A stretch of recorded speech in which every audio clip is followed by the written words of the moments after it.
Eh bien bonjour à tous, aujourd'hui je retrouve dans un cadre plutôt sympa, c'est la première fois je crois que je fais une vidéo en extérieur.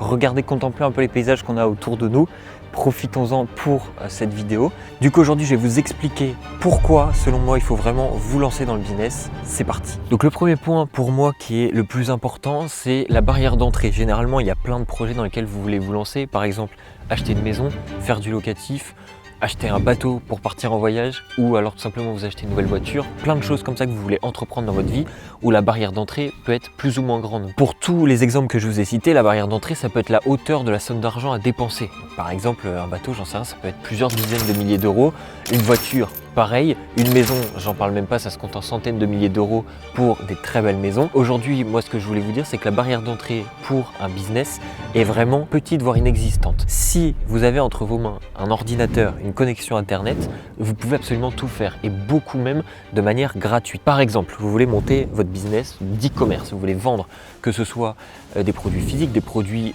digitaux sur votre boutique en ligne. Vous avez des sites comme par exemple Big Cartel, c'est le premier qui me vient en tête. Vous avez vraiment des formules gratuites, ce qui veut dire que pour débuter, vous pourrez le faire gratuitement. Alors maintenant que vous savez que la barrière d'entrée est vraiment minime, ce que vous allez faire, c'est que vous allez essayer de mettre noir sur blanc. Donc vous prenez un papier et vous notez les compétences, en tout cas les choses qui vous font plaisir. Par exemple, vous vous dites, moi j'aime écrire, j'aime voyager, j'aime faire ci, j'aime faire ça, etc. J'aime le relationnel client. Et vous allez voir par rapport à ça, quel genre de métier, de compétences vous pourriez apprendre pour pouvoir ensuite le développer et le monétiser derrière. Je prends un exemple. Vous aimez faire des photos et de la vidéo. Moi, c'est mon cas. J'en ai fait mon business derrière. Qu'est-ce que j'ai fait? J'ai regardé qu'est-ce qu'il fallait que j'apprenne, comment est-ce qu'il fallait que je monte, avec quel logiciel, etc. J'ai regardé tout ce dont j'avais besoin. L'avantage, c'est qu'aujourd'hui, vous avez YouTube ou des sites de plateformes d'apprentissage qui vous divulguent beaucoup de savoir gratuitement. Ou si vous voulez aller plus vite, vous avez le système de formation, des gens qui vous forment pour apprendre très rapidement. À partir de là, vous identifiez, vous travaillez pendant 1 mois, 2 mois sur la compétence jusqu'à maîtriser l'outil et vous allez ensuite démarcher des clients et c'est là que ça va être intéressant. Contrairement à ce qu'on a tendance à penser, il suffit d'un seul client pour littéralement changer de vie en fonction de la compétence que vous allez développer, que ce soit du copywriting, de la photographie, de la vidéo ou toute autre chose, du business en ligne, etc. Il y a des services qui se vendent très cher à l'unité. Et quand je dis très cher, ce sont des sommes qui peuvent paraître assez indécentes pour quelqu'un qui travaille en entreprise. Là, l'avantage, c'est que vous faites les horaires que vous voulez et le travail que vous avez à effectuer peut représenter finalement 2 heures dans votre journée. Par exemple, vous vendez un service de copywriting. Que vous soyez débutant ou expert, la somme est déjà, même en tant que débutant, bien plus importante qu'un SMIC à l'heure par exemple.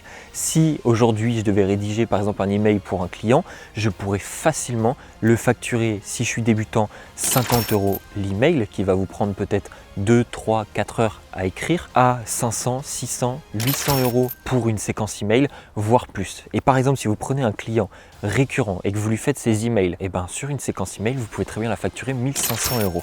Derrière, vous pouvez aussi faire par exemple de la création de contenu pour les réseaux sociaux et gérer pour des entreprises leur réseau et leur image en ligne. Et vous dites voilà, nous ça coûte par exemple 800 € par mois et avec 800 € par mois, on vous crée votre contenu journalier sur vos différents réseaux sociaux et derrière, ça vous donne des clients et de la visibilité qui vous découvrent seulement en ligne.